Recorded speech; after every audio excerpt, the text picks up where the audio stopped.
Flamengo foi melhor. O Flamengo teve um primeiro tempo absurdo. Eu achei que o Cruzeiro não ia sobreviver ao primeiro tempo. Um amasso Foi o que completo. destoou na eliminatória inteira, Amasso né? mesmo. Os outros 3 tempos foram muito mais parelhos. Fala galera, bem-vindos ao canal. Ontem o Mengão, né, ganhou do Cruzeiro 2-1, jogaço no Maracanã. Deixa eu ver aqui que o Thiago Leifert tá falando sobre esse jogo aqui. Vou deixar o link aqui na descrição. Se inscreva no canal dele, se inscreva no nosso canal e bora pro vídeo. De uma coisa boa que aconteceu ontem, Flamengo e Cruzeiro. Jogaço de novo. E aí foram entrevistar o Pedrinho BH, o dono do Cruzeiro, dono da SAF do Cruzeiro. E ele poderia dizer, aquela bola que o Jorginho salvou, aquela bola entrou. Ficou claro. Teve também o pênalti não sei quem. Vamos fazer um ofício e reclamar na Comebol. E o Flamengo... Sabe o que o Pedrinho BH respondeu para os repórteres? O Flamengo foi superior e a gente mereceu perder. Boa sorte para o Flamengo, vou torcer por eles agora. Meu Deus, quase chorei. Há quanto tempo eu não escuto uma dessa? Pedrinho BH, se eu estivesse em BH, eu iria agora no supermercado comprar um todinho e fazer um brinde com você. Que isso, gente? Ele falou só isso, ele falou, não, perdemos mesmo. A gente tem muito ainda a evoluir, o Flamengo fez uma partida melhor, foi superior e mereceu a vitória. Ponto. Caraca, que coisa inédita. Fazia muito tempo que alguém não tinha espírito esportivo nesse país. E o Pedrinho BH teve. Pedrinho BH conseguiu. Parabéns para o Pedrinho BH. E é verdade o que ele falou. O Flamengo foi melhor. O Flamengo teve um primeiro tempo absurdo. Eu achei que o Cruzeiro não ia sobreviver ao primeiro tempo. Um amasso completo. Foi o que destoou na eliminatória inteira, né? Amasso mesmo. Os outros 3 tempos foram muito mais parelhos. O que aconteceu nesse primeiro tempo ontem é isso, saiu barato, saiu baratíssimo, 1-0 só. Acabou que foi o que determinou o confronto, porque também foi o único tempo em que alguém ficou na frente do placar. No jogo de ida, os 2 gols saíram no segundo tempo. E outros 2 gols saíram no segundo tempo ontem. Então, o primeiro tempo de ontem foi o determinante e deveria ter sido até mais. O ponto é esse aí. Melhores momentos. Vamos contando os lances aí que são do primeiro tempo. O Cruzeiro não respirou. O Cruzeiro não conseguia sair do campo de defesa, não acertava 2 passes. Foi assim um amasso o primeiro tempo, cara. Parecia o Flamengo do Felipe Luiz, aquele Flamengo que a gente via que jogava no Maracanã, que ninguém passava do meio campo contra o Flamengo. E um pouquinho mais de pontaria. Cara, Pedro, que pivô, hein? Meu Deus, 3 ontem. Jogou demais essa e mais ontem. 2 viraram gol. Absurdo. Ele deu 5 passes para finalização até ontem. Cara, que Nossa, golaço, gol. pelo amor de Deus. Golaço mesmo. Absurdo. Que coisa linda. Que espetáculo de jogo. O Arrascaeta tem que jogar perto da área, pessoal. Realmente. Ele não precisa, né? Tá até longe ali, ó. Precisa correr muito. Tapa de primeira, pivôzão do Pedro. A corrida do Lino abriu um espaço interessante Também, ali, né? o Lino puxou pra ponta, né? Só que ele nem Gerson... ajeita a bola, ó. Que isso. O Gerson um pouquinho atrasado. Mas difícil, mérito muito do Mengão. Já estamos no segundo tempo, tempo. mas é por isso. São os highlights mais condensados. São os highlights dos highlights. É, né? Isso mesmo. Senão foram um monte. Teve mais bola do Pedro, um monte de coisa. Cara, e a forma como o Flamengo sufocava a saída de bola do Cruzeiro. O Jorginho, ele sai por cãibra no segundo tempo. E o Jorginho teve um papel fundamental de não deixar o Cruzeiro respirar, de conseguir chegar ali e roubar a bola. Acho que chegou a um determinado ponto do primeiro tempo em que o Flamengo tinha quase 70% dos duelos ganhos. Tá louco. Isso é uma jantada. No primeiro tempo. Foi um amasso. Foi... Até em XG, que a gente gosta de falar e tal, foi pequeno até o XG do Flamengo. Porque isso, o próprio gol do Arrascaeta. Eles erraram foi muito a pontaria, pequena, né? Mas, cara, que amasso foi esse primeiro tempo ontem. Que amasso foi talvez o melhor tempo do Flamengo no ano. Combinado aí também um primeiro tempo apático do Cruzeiro, em que os seus grandes jogadores não conseguiram jogar, respirar, trocar passe. Total. Gerson, Matheus, Caio Jorge. Então ficou até barato. E eu acho que essa sensação do Pedrinho ter chegado depois de ter falado, não, o Flamengo mereceu, é porque ele assistiu ao primeiro tempo, né? E o primeiro tempo, de fato, saiu barato. Se dá para fazer alguma crítica ao Flamengo, mata a porra do jogo. O Flamengo Sim, demorou também muito. tem dificuldade em matar. Concordo. Tem alguma dificuldade em matar e não é de hoje. Ontem não precisou, né? Ontem o Flamengo chegou lá no segundo tempo, o Samuel Lino fez um outro golaço e resolveu. Pode ser que em algum momento faça falta. E olha, se tem uma... Essa aqui foi a bola que o Jorginho salvou, que poderia todo mundo estar reclamando. Entrou! Aí o Pedrinho falou, não, beleza, cara. Vida que segue, perdemos mesmo. Se tem uma coisa muito... É difícil de saber, né? Não, e logo depois, foi coisa de 1 minuto, sei lá, 1 minuto e meio, 2 minutos depois, saiu o gol de empate do Cruzeiro. E assim, uma coisa boa que o Cruzeiro pode levar desse jogo foi que, quando vem o intervalo, aquele amasso que estava no primeiro tempo, eu não achei que o Cruzeiro ia conseguir se recuperar. Eu não sei que ajuste o Arthur Jorge fez, não consegui perceber se foi algum ajuste tático, se foi só mental a diferença para o segundo tempo, não consegui, tá além do meu conhecimento de futebol, não consegui ver, talvez tenha sido só mental, não consegui enxergar, não sei o que aconteceu, mas eu achei que o Cruzeiro não ia conseguir sair daquele buraco, e o fato do Cruzeiro ter voltado da forma como voltou, é de se comemorar, porque saiu de um buraco muito fundo no primeiro tempo, e voltou bem melhor no segundo.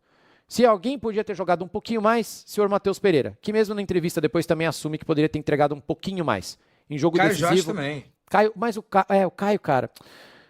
O Caio, já falei, o Caio em contra-ataque, em transição, ele teve uma chance só que ficou muito aberta, deve aparecer daqui a pouco também. Mas o Caio é outro tipo de jogador, assim. Esse tipo de jogo não é pro Caio, meu. Ainda mais quando você sai perdendo. Ó, essa câmera. Difícil de saber, pausar? cara. Você consegue pausar? Consigo. Essa é a câmera da Goal Line, que eles utilizam justamente para tirar dúvida e auxiliava tá na marcação torta, pô. de impedimento. Que goal line de merda é essa aqui que tá toda torta, É isso que pô. eu ia falar. Ela não tá exatamente alinhada com a linha de fundo, com a trave. Não tá. Então ela também pode trazer o que a gente chama de aquela paralaxe, né? Que gosto tanto de falar aqui em lives e nos meus vídeos e tal, que é uma ilusão de que aí a bola não entrou totalmente. Então, para essa instância, estamos no mata-mata de Libertadores em agosto de 2026. Rapaziada... Pô, não é possível, né? Tem que ter... Pô, não prêmio em dólar, gente. né? Vai prêmio deixar isso aí acontecer na final? Vai deixar no minuto 90 da final, o Cruzeiro podendo empatar. É isso, a gente tá aceitando. Tem razão, a gente tá aceitando muito ruim. Pô, tem dinheiro, tem dólar. Prêmio em dólar, pô.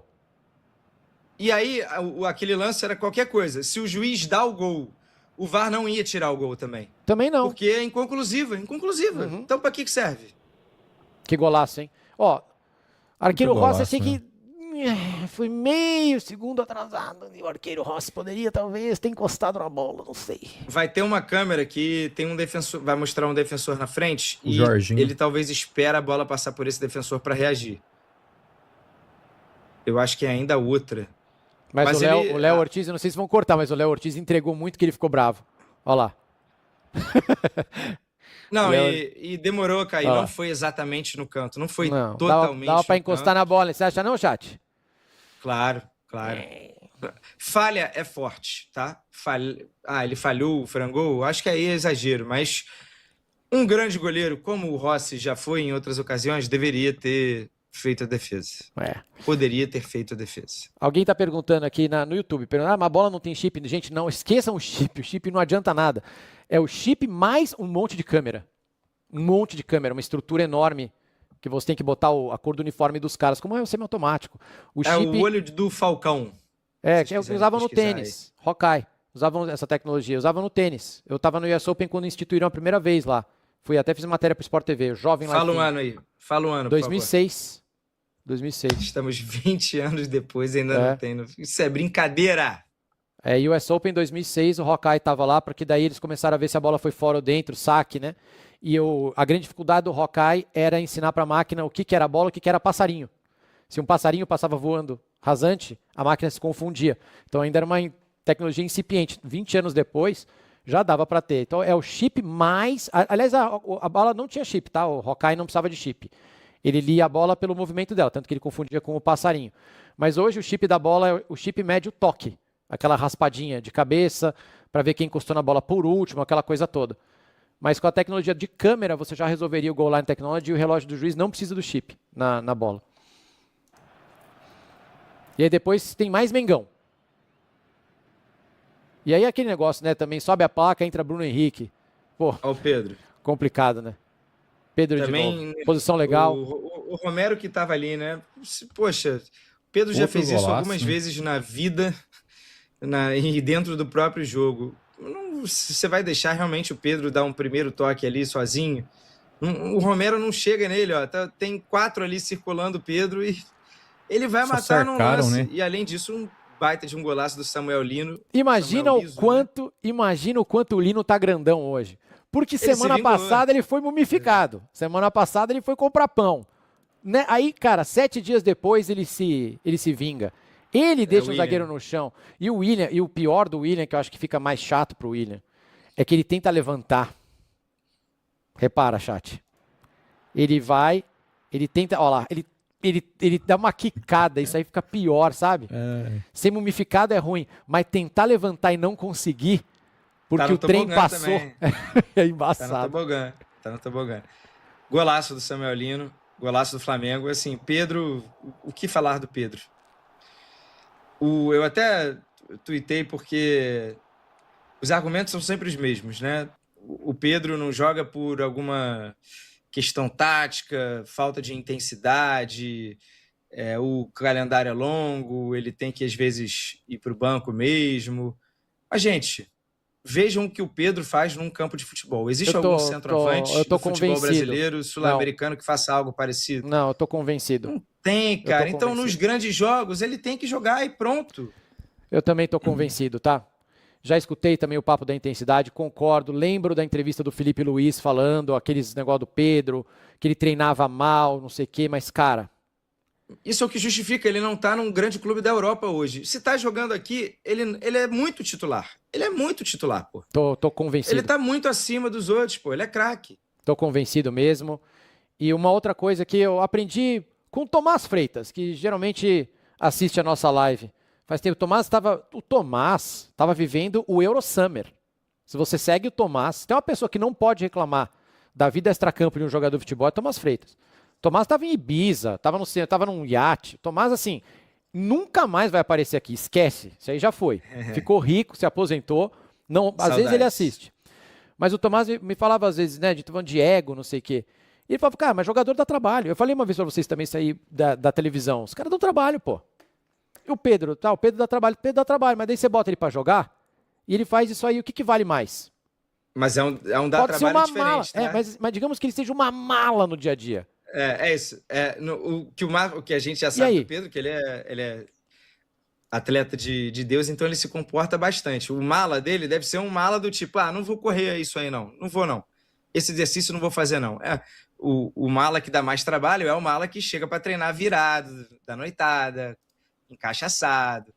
Isso o Pedro também não entrega. Não vai fazer. Não, isso aí não é o problema dele. Não vai. Então, pô, como é que você vai abdicar desse cara em jogos grandes? Não tem como, cara. O Arrascaeta é a mesma coisa, embora o Arrascaeta ninguém tenha coragem de falar, mas é isso, o Arrascaeta nesses jogos grandes, ele vai aparecer, pô. E aí participou também ontem dos 2 gols, um puta de um golaço, depois iniciando, né, encontrando o Pedro ali bem na meia-lua. Pô, é isso, são os craques que decidem, cara. Você vê, o Flamengo fez uma puta de uma partida. O Flamengo jogou muito melhor, principalmente no primeiro tempo. E o jogo foi decidido em jogadas de craques, que é a qualidade do elenco do Flamengo. E é nesse tipo de jogo. É nesse tipo de jogo que o cara decisivo aparece, o craque vai aparecer. Ele pode não ter feito nada o campeonato inteiro. Chega nessa hora aí, então, cara, isso aí tô convencido. Também, deixa pra lá. Ele não treinou bem, dane-se, bota ele pra jogar. Olha o pivô que ele faz. E deixa a torcida ver. Que era uma coisa que eu reclamava quando o São Paulo tinha o Rames Rodrigues, lembra? Que o Carpini falava, não sei o que, corpo mole, bota pra jogar, deixa eu ver. A torcida vai perceber rapidinho, vai começar a vaiar. Se o cara tá fazendo corpo mole no jogo, putz, é muito fácil de ver. Né? Se ele não tá voltando, se ele tá batendo o bracinho, a gente vê na hora, pô. Bota pra jogar. O que o cara fez ontem é bizarro, o que o Pedro fez ontem. Então estou convencido. E assim, a gente podia também aqui, Canedinho, ficar achando defeito no jogo. Foi um jogaço, pô. A gente tem que desfrutar às vezes, sabe? A gente vem aqui às vezes analisar, beleza. Mas ontem eu desfrutei. Chegou uma hora que eu parei de anotar, eu fico anotando no celular coisa pra gente conversar aqui depois. Eu falei, deixa eu ver o jogo, tá legal pra caramba, cara. Pode ser que o Cruzeiro empate a qualquer momento. E embora o jogo tenha sido 2-1, o Flamengo tenha tido a chance, o Cruzeiro podia ter empatado a qualquer momento. A sensação que eu tinha era que esse jogo poderia ter ido pra pênalti. Não sei o que ia acontecer, né? Um jogo imprevisível, jogaço, maravilhoso, delicioso de assistir. Só gol bonito. A gente reclamou tanto do pós-Copa, e a gente viu um monte de jogo ruim no pós-Copa mesmo, que às vezes a gente tem que desfrutar, pô. E foi um jogaço e também por conta da mudança do Cruzeiro naquele intervalo ali de volta do segundo tempo. O Cruzeiro começou a empilhar a chance até Então, mas eu mesmo não sei o depois que do aconteceu. empate. O que aconteceu? Eu não sei se foi mental, se foi, eu não vi, eu não consegui perceber o que foi. E durou ali um determinado período de tempo, depois o Flamengo até faz o segundo, e acho que depois faltou força, acho que faltou banco, né? Acho que a realidade é essa.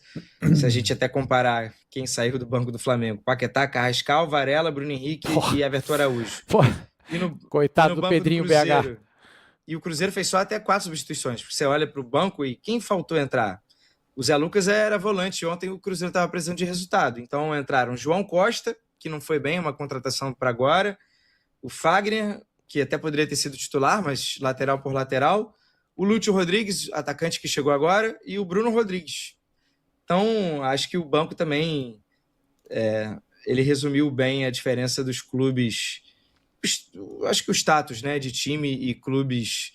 O Cruzeiro lamenta muito ter enfrentado o Flamengo. O Cruzeiro, como segundo colocado, se ele enfrenta qualquer outro primeiro colocado de grupo, ele teria chances muito melhores. Sim. Ele vacilou ter sido segundo, né? Então ele deu chance para o azar no sorteio. Ele foi segundo no grupo com a Católica e o Boca. O Boca foi para a Sula, vai ter São Paulo e Boca, e a Católica já caiu para o Estudiantes. O Cruzeiro poderia ter sido o primeiro colocado desse grupo. Ele deu azar de ter enfrentado o Flamengo. O Cruzeiro, jogando a mesma bola que jogou nos 2 jogos, talvez teria passado. O Flamengo também deu azar de ter enfrentado o Cruzeiro. Poderia ter enfrentado um segundo colocado bem mais fácil, ter E eles sabem. passeado. Mas, na comparação Cruzeiro versus Flamengo, é óbvio que o Flamengo está algumas casinhas à frente. Em time e banco de reservas também. Concordo. Então, quando os dois times precisaram do banco, ficou mais difícil para o Cruzeiro conseguir reagir. Mesmo com essa sensação de o jogo está vivo. Teve a bola uma bola rolada do João para o Matheus Pereira, que ele joga por cima, mas era uma bola muito veio difícil. Ela veio meio altura, assim, né? Uma bola muito chata. Acho que o João poderia ter buscado uma individual pela linha de fundo e, de repente, ter saído outra coisa dali. Mas o Flamengo também criou contra-ataque, teve chance. Então, acho que foi uma vitória bem justa. Você abriu falando da frase do Pedrinho, resumiu bem, uma classificação muito justa do Flamengo, que compareceu, que estava sendo cobrado também na temporada. Jogo grande, o Flamengo teve atuação grande. Olha. E é isso aí, gente. O que vocês acharam no vídeo? Vocês concordam com o Thiago e com o Caneda aí? Flamengo mereceu passar? Vocês acham que o Flamengo é favorito para vencer essa Libertadores? Deixa aí nos comentários. Não se esqueça de se inscrever no canal, ativar o sininho.